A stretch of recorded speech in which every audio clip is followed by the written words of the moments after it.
आप देख रहे हैं देश news network, India number 1 network, भारतीयों की आवाज।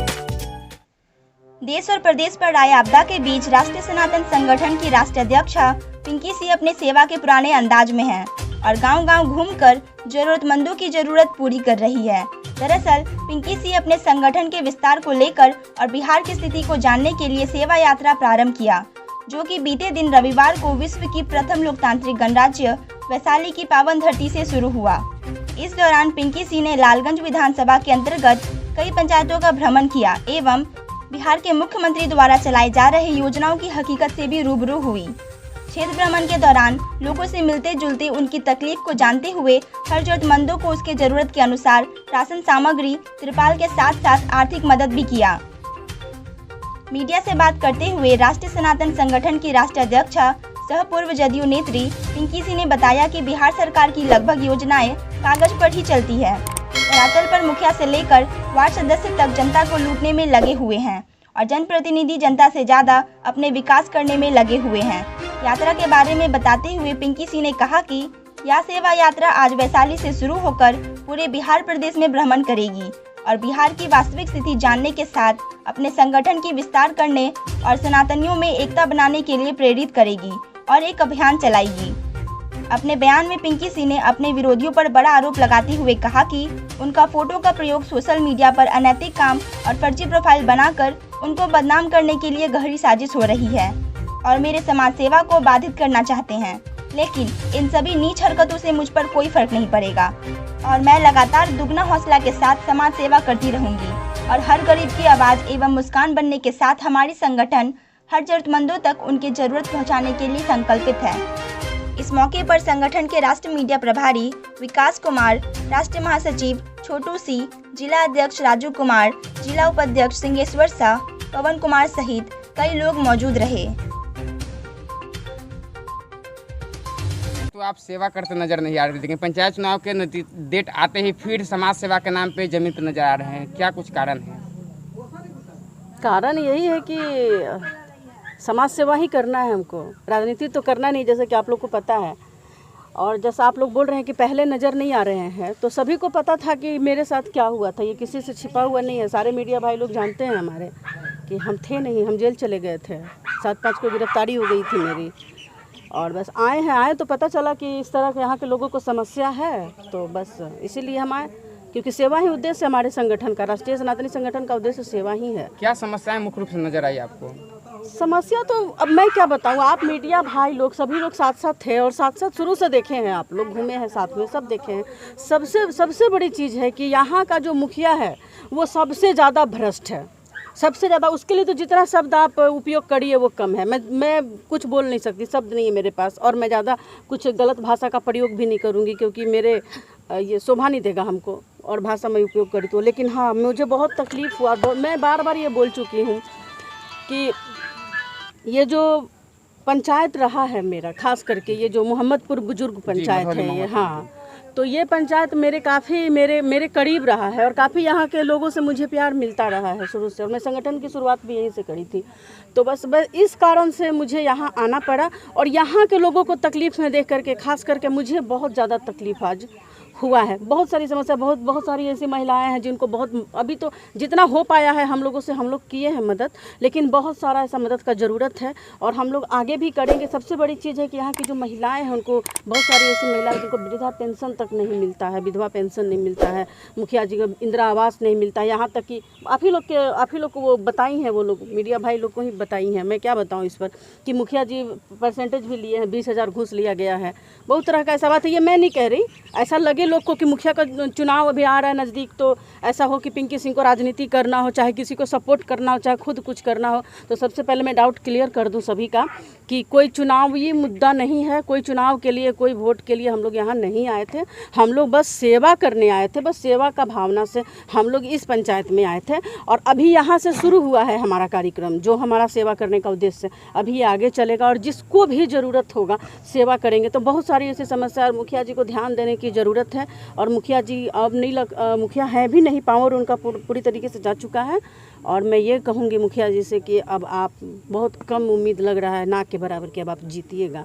और अगर जनता यहाँ की थोड़ी सी भी अगर समझदार होगी, थोड़ी सी भी अगर बुद्धि का उपयोग करेगी, तो मैं ये कहूँगी उनसे कि आप ऐसे जनप्रतिनिधि को ना चुने कि जिसको आपकी चिंता नहीं है। देखे ना, एक महिला को, बेचारी बुजुर्ग थी, पानी में घुस करके आ रही है, पानी में उसका घर डूबा होगा, तो अब मुखिया जी पूछने भी नहीं गए, देखने तक नहीं गए हैं। तो आपको क्यों चुन रहे हैं लोग, क्यों चुन रहे हैं आपको? हम आपको अपने लिए चुन रहे हैं कि आप हमारी समस्याओं को सुनिए, हमारे दुख दर्द को समझिए। लेकिन नहीं, मुखिया जी तो समस्या तो दूर जाने दीजिए, देखने तक नहीं आए हैं। हम पटना से चल के आए गए, हम जेल से छूटे तब हम आ गए, और आप जेल से छूटने के बहुत कम समय में ही हम आए हैं। ऐसा नहीं है कि बहुत 2-3 महीने बाद हम आए हैं, ऐसा भी नहीं। जैसे हमको पता चला, यहीं के लोगों के माध्यम से पता चला हमको, आए हम देखने के लिए। हम जब उतना दूर से आ सकते हैं तो मुखिया जी तो यहीं रहते हैं, तो वो क्यों नहीं, जबकि यहीं पे घर है उनका, इसी गांव में घर है उनका, तो वो क्यों नहीं आ सकते हैं? तो आप इसी से समझ लीजिए और देख लीजिए। मैं ज़्यादा क्या बताऊँ यहाँ की जनता को कि क्या मुखिया जी हैं, क्या उनका काम है, क्या है, कैसे मैम, आज से सेवा यात्रा का शुरुआत किया गया है वैशाली से, लोकतंत्र की भूमि से। क्या ये यात्रा कहाँ तक जाएगी? देखिए, यात्रा की बात है तो पहले यात्रा यहाँ से शुरू की है। मैं बता चुकी अभी कि यहाँ जो हमारा संगठन का शुरुआत था, जो नींव डाले थे वो यहीं से डाले थे हम लोग। और बहुत सारी चुनौतियाँ आते रहती है, और अभी भी मैं पूरे विश्वास के साथ कह सकती हूँ कि मुखिया जी पूरा बेचैन होंगे, खलबला गए होंगे अभी देख करके, शायद अभी वो होंगे भी नहीं। तो उससे कोई बहुत सारी चुनौतियाँ आती रहती हैं और सामना भी करना है, क्योंकि हम लोगों का उद्देश्य है लोगों तक मदद को पहुंचाना है। कोई राजनीति नहीं करना, कोई ये नहीं करना उसमें। और हाँ, ज़रूरत पड़ी तो हम लोग सबको मदद करेंगे। बिहार में अभी खास करके बिहार को टारगेट करके हम लोग चल रहे हैं, तो बिहार में जिसको भी मदद की ज़रूरत होगी उसको हम लोग मदद पहुँचाने का काम। मैम, सनातनी संगठन है, क्या सिर्फ हिंदुओं को ही मदद पहुँचाई जाएगी? अरे नहीं, क्यों पहुँचाई जाती है? नहीं, ऐसा नहीं है। फिर वही हिंदू मुसलमान लेकर के आप लोग आ गए, ऐसा नहीं है। संगठन तो हो सकता है, नहीं, सनातनी नहीं, ऐसा नहीं है। अभी हमारे संगठन में भी है एक मुसलमान भाई थे हमारे, उनकी मदर मिली थी, अभी उनकी माता जी मिली थी, तो पता चला कि उनकी माँ है, तो ऐसा नहीं, वो मुस्लिम है। अब मुस्लिम बहन लोग को भी हम लोग अभी मदद करके आए हैं। तो ऐसा संगठन का उद्देश्य नहीं है। बार बार कह रहे हैं कि हिंदू मुसलमान को लड़वाना हम लोगों का उद्देश्य नहीं है। हम लोग ऐसे लोग चाहते हैं जो हिंदुस्तानी है और हिंदुस्तान में रहें, चाहे वह मुस्लिम हो और हिंदू हो, सिख हो, ईसाई हो, किसी भी धर्म से हो। ठीक है, हमारा हिंदू संगठन है, हम लोग हिंदुत्व के लिए काम करते हैं, हम लोग सनातनी की बात करते हैं। तो मतलब वो नहीं है कि मतलब हिंदू संगठन है तो सिर्फ हिंदू के लिए भी काम करेगा। कोई भी धर्म के लोग, उनको मदद की ज़रूरत है तो हम लोग उनको बिल्कुल मदद पहुंचाने का काम करेंगे। ऐसा नहीं कि वो मुस्लिम है तो उनको मदद पहुंचाने का काम नहीं, आगे भी पहुंचाया है मदद और आगे भी पहुंचाएंगे। मदद के नाम पे आप अपने गांव में क्या कुछ बांटा है, कितने लोगों के बीच बांटे हैं? अपने गांव में अभी जहां गांव यहाँ पे जी, यहाँ पे बहुत सारी चीज़ें बांटे हम लोग, राशन बांटे, और जिनको तिरपाल की ज़रूरत थी, जिनको रहने के लिए घर नहीं है, जिनको ज़रूरत है, और उनको तिरपाल तक बांट दिए हम लोग, और कुछ नगद भी दिए उनको, और मदद कोशिश किए हैं, बस कोशिश किए हैं हम लोग मदद करने का। हाँ, उतना तो नहीं कर सकते हम लोग, पूरा भरपाई नहीं कर सकते, कोशिश कर सकते हैं। जितना हुआ है हमारे संगठन से उतना हम लोगों ने मदद पहुंचाने का काम किया है। और आगे भी सबसे एक महिला ऐसी थी जिनको रहने के लिए घर नहीं है, बगीचे में रहती हैं, उनकी बच्चियाँ हैं, लड़की है खास करके, तो बहुत सारा ये बहुत गलत है। मुखिया जी को खास करके इस चीज़ पर ध्यान देना चाहिए कि बच्चियां और खुले में रहती हैं, और आपको पता है कि अब अभी का जो हमारा समाज है वो महिलाओं और बच्चियों के लिए किस तरह का माहौल है हमारे बिहार में, हमारे देश में खास करके सेफ नहीं है। और नीतीश जी सुशासन की बात करते हैं, तो मैं ये कहना चाहती हूँ कि सरकार की जितनी भी योजनाएँ हैं, अब आप धरातल पर देख लीजिए कि कितना पहुँचा है, कितना योजना अभी पहुंचा है और कितना लागू हुआ है, वो इस गांव में आकर के आप लोगों को समझ में आ गया होगा। बाकी आप लोग मीडिया के भाई लोग हैं, आप लोगों को सब पता है, आप लोग सब रोज़ रिपोर्टिंग करते हैं, रोज़ देखते हैं ऐसा चीज़, ऐसा न्यूज़ रोज़ आता है आप लोगों के पास। तो मैं ज़्यादा इस पर बोलना नहीं चाहूँगी, आप लोग खुद देखिए, खुद समझिए इस चीज़ को कि मुखिया जी का काम क्या है और मुखिया जी क्या किए हैं इस पर। और नीतीश जी की जो योजनाएँ हैं और जो जितनी भी महिलाओं के बारे में वो बात करते हैं, नारी सशक्तिकरण के बारे में बात करते हैं, महिलाओं के बारे में बात करते हैं, 33% देने की बात करते हैं, तो वो कहाँ तक सही है? 33% दे दिए महिलाओं को, तो देने से क्या हो जाएगा? पेपर पे दे दिए, क्या वो लागू हुआ? मेरा ये सवाल है, क्या महिलाएं सुरक्षित हैं बिहार में? चाहे वो किसी भी मतलब किसी भी फील्ड से आप ले लीजिए। लेकिन महिला को। सुशासन बाबू नारी सशक्तिकरण की बात करते हैं। तो वही तो मैं बता रही हूँ ना कि 33% दे दिए आप, तो नारी सशक्तिकरण की बात आप कर रहे हैं। तो मैं तो जेल में भी रह के आई हूँ, तो मैं तो जेल में भी देख करके आई हूँ ना कि कितनी महिलाओं के लिए क्या व्यवस्था है। क्या व्यवस्था है आप ही बताइए। नहीं, कोई व्यवस्था नहीं है महिलाओं के लिए जेल में भी? हाँ, बस पेपर पे है, बूथ बन गया है, 1.5 लाख का फंड पास हो गया है, बहुत तरह की खाने में पूरा चार्ट लगा हुआ है, ये है कोरोना के टाइम पे ये मिलेगा, बहुत अच्छा खाना है चार्ट में, बस वो जो चार्ट लगा हुआ है बस उसी में है और मिलता कुछ नहीं है इस तरह का। तो नीतीश जी की जितनी भी पोल पट्टी है, और मैं तो बराबर देख ही रहे हैं आप लोगों के सामने है कि मैं जब भी बोलने की कोशिश करता हूँ मुझे कोई ना कोई मुकदमा में फंसा दिया जाता है। पिंकी सिंह मुकदमा और जेल के लिए तैयार है। नहीं, जेल जाने से तो डरते नहीं, जेल भेज के क्या कर लिया, उम्र कैद थोड़े ना हो गया हमको। उम्र कैद काट के नहीं आ रहे हैं। लॉकडाउन था इस वजह से, नहीं तो बहुत पहले आ जाते। और समाज के मुद्दे को लेकर के जेल गए थे, कोई अपने लिए नहीं गए थे। और बराबर ऐसे जो समाज में जितनी भी हमारी इस तरह की गड़बड़ियाँ होंगी और सरकार के प्रति जितने भी इस तरह के सरकार नहीं अच्छा काम करेगी, हम लोग सपोर्ट करेंगे नीतीश जी को। लेकिन अगर थोड़ी भी गड़बड़ होगी तो भाई हम लोग तो आगे आएंगे, बोलेंगे, क्योंकि किसी ना किसी को तो बोलना पड़ेगा। ऐसा नहीं मतलब ये नहीं होना चाहिए कि आप अगर कोई बोले तो आप उसको जेल भेज दीजिए, तो ऐसा कुछ नहीं है।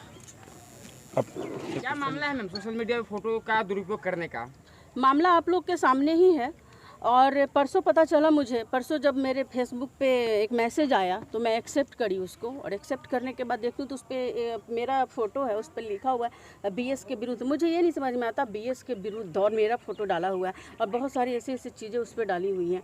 तो जब पिंकी सिंह तो लगातार ये सवाल उठाते रहिए, लगातार इस तरह का मुद्दा उठाते रहिए, सब कोई जानता है, किसी से छूता नहीं है ये चीज़, चाहे वो दारू माफिया हो, चाहे वो कोई भी माफिया हो, चाहे वो थाना हो, कोई भी हो। तो मुझे ये कहने में बिल्कुल झिझक नहीं हो रहा है कि बहुत सारे लोगों के मिली भगत से इस तरह का। और सबसे बड़ी चीज़ है कि जो भगवा ड्रेस में वो लोग फोटो डाले हैं, मैं सबसे बड़ा चीज़ ये कहना चाहती हूँ कि आप लोगों की हिम्मत कैसे हुई, ये ज़रूरत कैसे हुई हमारे भगवा को बदनाम करने की। ये भगवा में आप डाले हो और इस तरह की पोस्ट कर रहे हो कि बीएस के विरुद्ध में। सबसे बड़ा टाइटल देखिए आप, बीएस के विरुद्ध, और मेरा फोटो। तो बीएस के विरुद्ध क्या हुआ, मतलब यही हुआ ना, मतलब उसका कि बीएस के विरुद्ध में, तो बीएस का विरोध हम कर रहे हैं ना, विरोध तुम लोग कर रहे हो। तो मुझे तो ये क्या मानसिकता है मैम, उस आईडी पे ये दिखाया गया है कि एक वीडियो पे वायरल किया गया है और कहा गया है कि पिंकी सिंह के आवास परिसर का ये वीडियो है और जिसमें ब्राउन शुगर खुले आम बेचते हुए और पैकिंग करते हुए दिखाया गया है। उस वीडियो से कितना ताल्लुक है पिंकी सिंह का? नहीं, पहले आप जितने भी हमारे मीडिया भाई लोग हैं, मुझे लगता है कि लगभग सभी लोग मेरे घर पे प्रेस कॉन्फ्रेंस के लिए आप लोग गए हैं।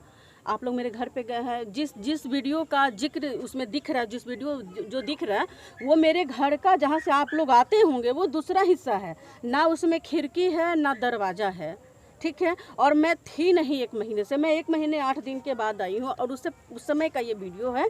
तो अब आप लोग ये देखिए जो डालने वाला कितना बेवकूफ़ है। सबसे बड़ा चीज़ है कि पिंकी सिंह का फोटो डाल के फेक प्रोफाइल बना के जो इस तरह का तुम डाल रहे हो, तो पिंकी सिंह है क्या वो उस वीडियो में? पिंकी सिंह होनी चाहिए ना, चाहे पिंकी सिंह दिख रही है तुमको तब तुम बात करो। अगर पिंकी सिंह गलत कर रही है इस तरह का, तो बिल्कुल पिंकी सिंह पे कार्रवाई होना चाहिए, क्योंकि जो देश के खिलाफ गद्दारी करेगा तो वो देश का दुश्मन है, चाहे कोई भी हो, चाहे पिंकी सिंह हो, चाहे नरेंद्र मोदी हो, कोई भी हो, देश का जो दुश्मन है वो देश का दुश्मन है। लेकिन इस तरह का वीडियो में कोई और शख्स है, और मैं उससे भी बात की हूँ, मैं जिसका वीडियो है, जब मैं वीडियो देखी तो मैं जब उनसे पूछी तो वो बोले कि हमको डरा धमका करके ये वीडियो बोला कि तुम इस तरह से करो, हमको वीडियो बनाना है। मतलब मानसिकता देखिए।